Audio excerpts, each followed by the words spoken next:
Unlocking everyday English. The charm of to be up and about. Hello, everyone. Welcome back to our channel, where we dive into the fascinating world of the English language and unlock the secrets of speaking it fluently and confidently. Today, we're exploring a phrase that's as charming as it is useful: to be up and about. It's a phrase you might come across in everyday conversations, books, or movies. So, if you've ever wondered what it means and how to use it correctly, you're in the right place. Let's get started. The phrase, to be up and about, is used to describe someone who is out of bed and active, especially after a period of illness or rest. It implies that the person has recovered or is in the process of recovering from an ailment and is now able to move around and engage in their usual activities. This expression conveys not just physical activity but also a sense of returning vitality and normalcy.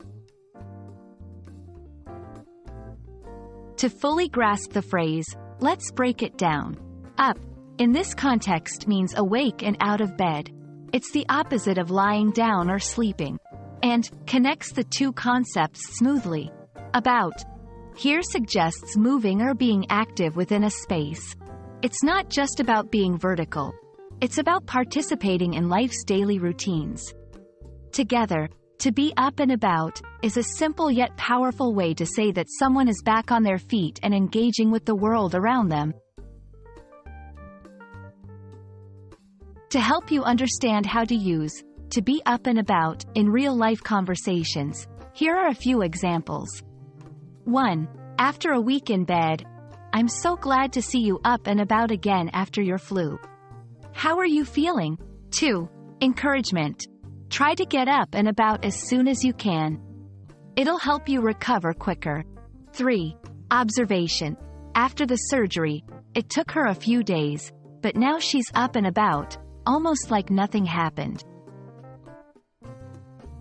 These examples highlight how the phrase can be used to express relief, encouragement, or simply to state an observation about someone's recovery and activity level.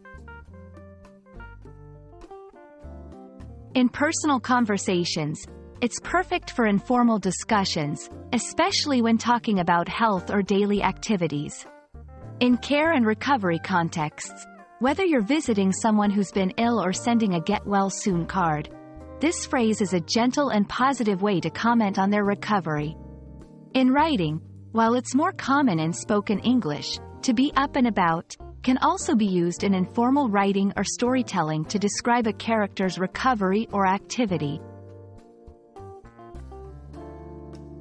Understanding and using phrases like to be up and about enriches your English communication, making it more vibrant and relatable.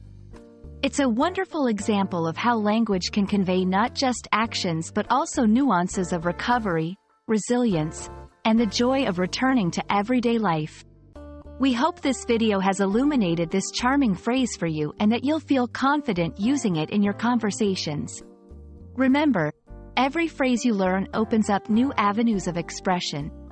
Keep exploring, and see you in the next video.